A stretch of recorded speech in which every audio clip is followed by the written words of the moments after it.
Krishna Chaitanya, Prabhu Nityananda, Sri Advaita Gadadhar, Srivasadi Gaur Bhaktivinoda. Hare Krishna. My name is Deena Bandhu, and I was born in Los Angeles, California, in a quite wealthy family. But even though we had so much wealth, we had our own swimming pool, we were overlooking the ocean, we could see the waves coming in, breaking on the rocks. I was feeling unhappy, I was feeling unsatisfied. We had facilities, but we had no happiness. So I was always wondering, what is the real purpose of life? And then I went to the University of Notre Dame, and I was thinking that in our family, money is not a problem, so why should we chase after money our whole life? Better I do some social work, help people. So I was studying sociology, because I was going to go into social work. But I began to think that, what is my social work? I will help people to get a better job, so they can get more money, so they can buy all the same things that didn't give me any happiness. In other words, I'll make people as frustrated as I am, I'll make them that frustrated also. So I was very bewildered. So during summer vacation, we were going around hitchhiking with some friends. And we were trying to find out, what is the meaning of life? And we were trying different things, and we got into drugs and so many things. And somehow in 1969, all the young people went to a place called Boulder, which is in the foot of the Rocky Mountains in Colorado. And there was a campground above the city where all the hippies took over and made it, there was main camp and Buccaneer camp. And I was the cook in main camp because I didn't have any money, so whatever anybody brought, then I cooked it up, took my portion, and went back to my little shelter in the woods. And I thought, this is the heaven. This is the heaven that the Christians talk about. This is the Swarga that the Hindus talk about. This is the Nirvana that the Buddhists talk about. But at the end of the summer, my heaven became very cold. So we had to come down to the city. And there was a park where all the young people gathered. And I came into the park, and some boy met me, and he said, "Hey, you know, the Hare Krishnas are here." And I said, "Oh no, don't tell me they're here too." I hardly knew them, but I was just a funny guy. So he said, "Yeah, and they're staying at our house until they want to start a temple here. They're staying at our house until they find a place. And tomorrow is Krishna's birthday, Janmashtami." And I said, "Krishna's birthday?" Because we all knew the chanting of Hare Krishna, but I didn't know what Krishna was. I didn't even know it wasn't a what. It was a who. And he has a birthday. So yeah, we're going to fast all day till midnight. At midnight, 25-course vegetarian feast, Indian recipes. So I was a cook, so that intrigued me like anything. And I figured I could use a fast after my friend Srivas, or that time he was known as Sunshine. Anybody from the 1960s will know it didn't have anything to do with the sun. But so he had fed some things I won't mention. So we use a fast and a vegetarian feast after the fast with 25 Indian preparations. Sounds great, you know. So yeah, we got room if you want to come and stay. So then this devotee walked into the park. He had yogi pants on and a nice kurta and quite a bit of hair, but he had a sikha. That was Bhavananda. And he started telling us about chanting Hare Krishna. I went over to see what it's all about. And then he chanted, and he had a very complicated melody, but I was a musician, so I just followed wherever he went, so he was very happy. He said, "Oh, you chant very nicely." I was embarrassed, you know. And then people started asking him questions, you know. Somebody said, "What about astrology, man?" He said, "Astrology, tarot cards, all these things are very fine material science, subtle material science, but they're still material. We're interested in spiritual science." I said, "Yeah, me too." Then somebody said, ask him about the war, because in the 60s everybody was, you know, that was the Vietnam War time, 69 and all that.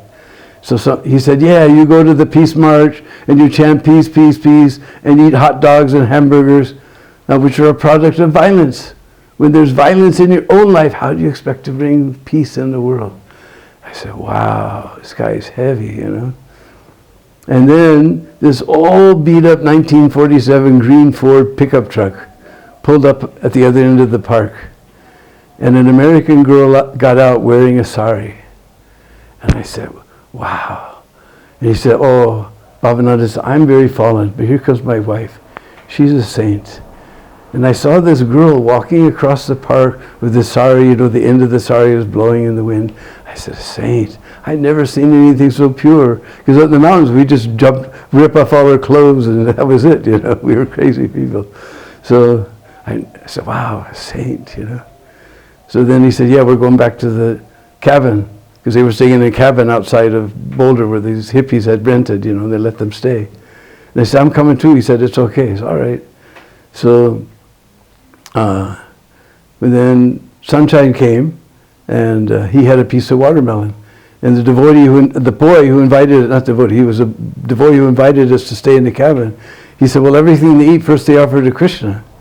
And I said, yeah? He said, well, in the temple we have a big ceremony, but when we're like this, we just Sri Vishnu it. Sri Vishnu it? He went Sri Vishnu, and broke up the watermelon, and we're eating, and Bhavananda came and looked at us, strange eyes. He said, it's okay, we Sri Vishnu'd it. Then we drove out to the cabin, and one girl was there, and she was so happy to see somebody came to hear about Krishna. She was dancing in ecstasy, and I said, wow, this girl's really high. And I'd already heard the principles, the 4 regular principles you already told. They don't take any drugs, and this girl is high, and she's going, Hari Bol, whatever that was. And then they're going to fast all day, so they had made a huge pot of halava.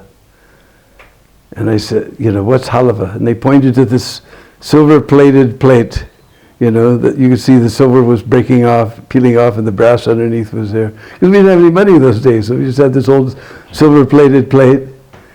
And I went to take some, He said, no, we don't need of Krishna's plate. I said, Krishna's plate? Yeah, everything we offer first to Krishna, and then we take it. So we'll do something so we can eat it. So I didn't know about halava, but the devotees sure knew.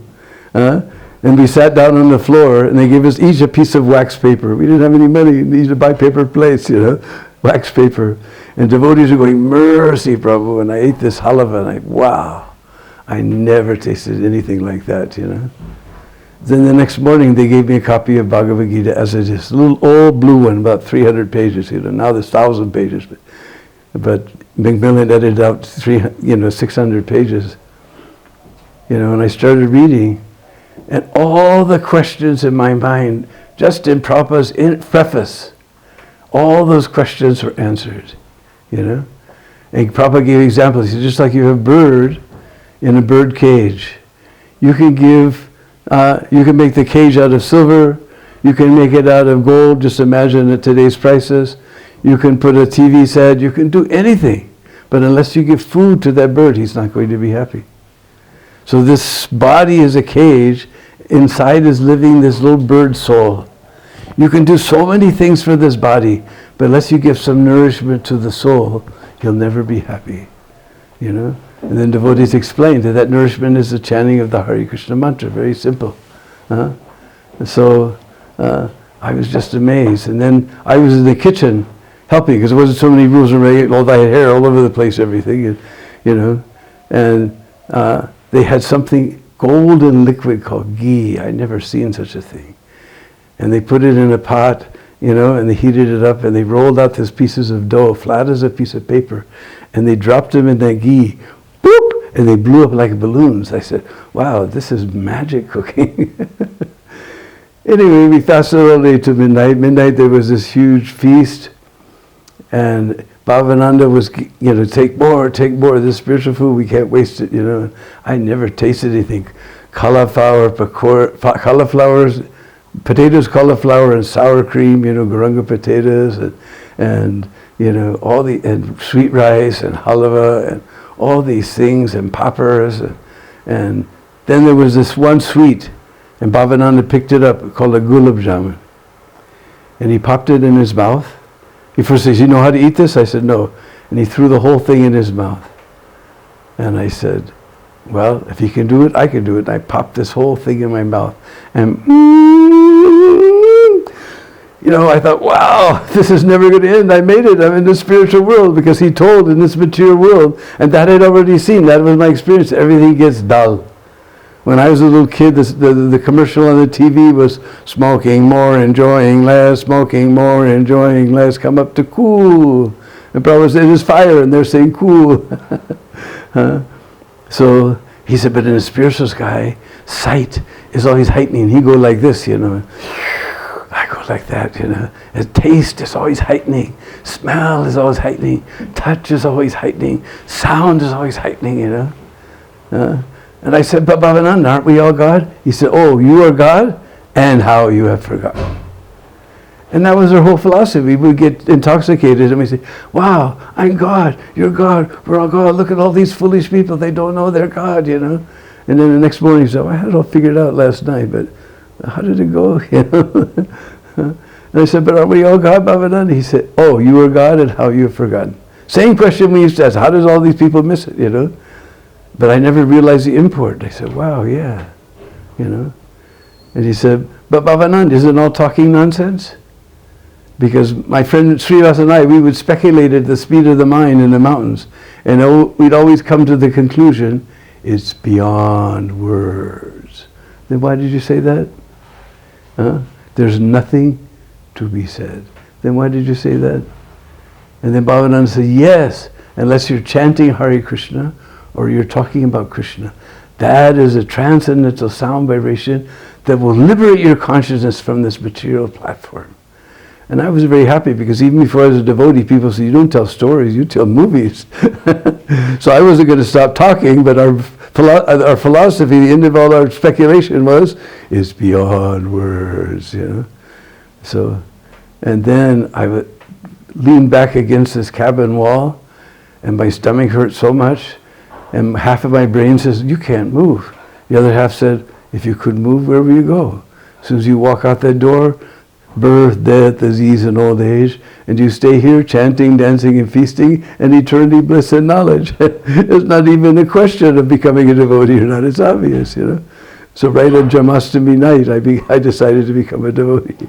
And they keep feeding me this nice food, and I'm still here.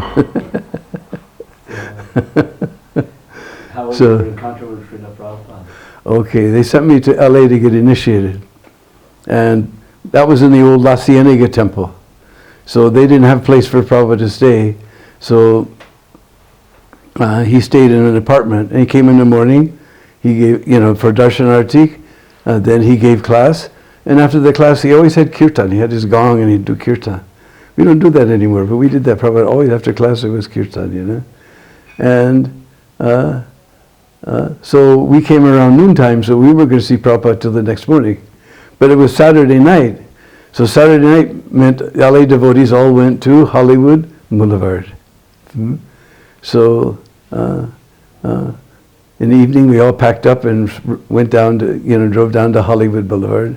And we were chanting there on the street, and we had our backs to the street. We were in a half circle like this, like Krishna's eyebrow, who the devotee was leading. So just like Krishna's eyebrow. And he was standing at the end, you know, like this. So he can see the street, he can see the sidewalk, both. And we even had a Hollywood melody. Hare Krishna, Krishna Krishna, Hare Hare, Hare Rama, Rama Rama, Hare Hare.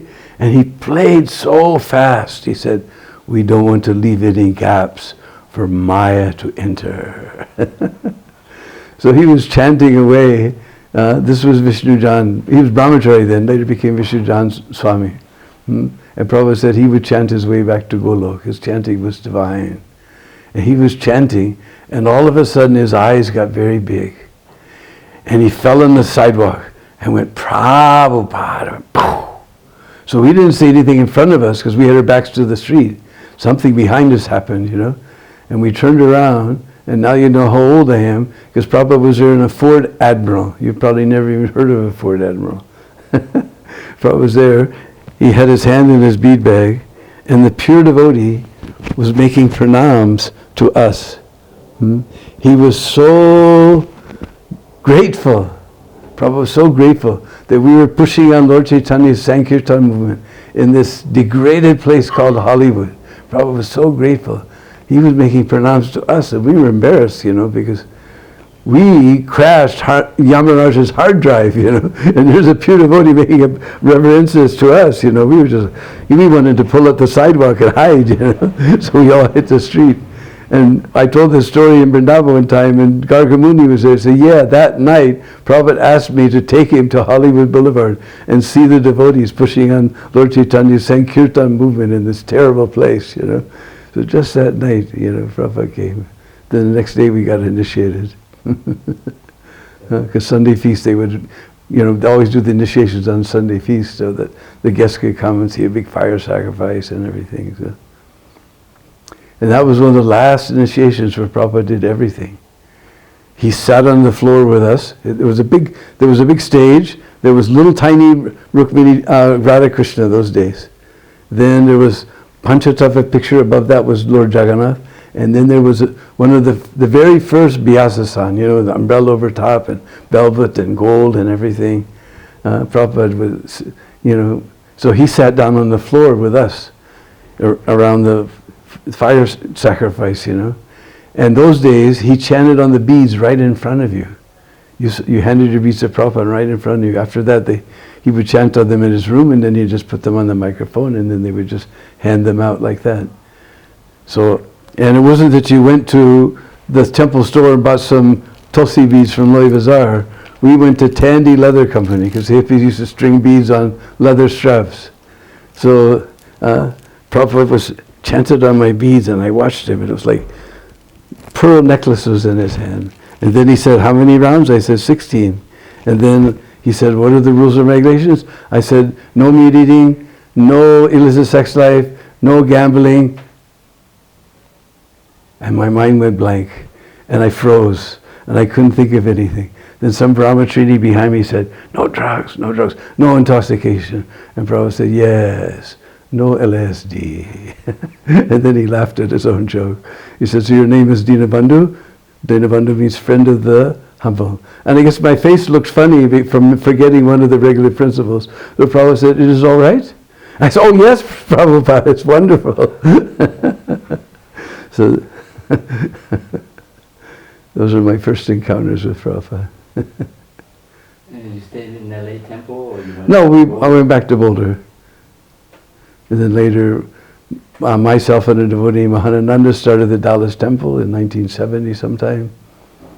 And then we went to Houston, and the whole big history is there. And now since the last 40 years, we're staying in Vrindavan and serving all the Vaishnavas who come by showing them all the holy places. And just now, just before Janmashtami, we published our latest book, Braj Leela, Giriraj, the King of Mountains. So, and since everyone likes my friend's pictures, Arjun Bhattacharya, we put 282 color photos inside, and every place you couldn't even imagine that exists on Govardhan is there. And 32 paintings, which we got permission to use.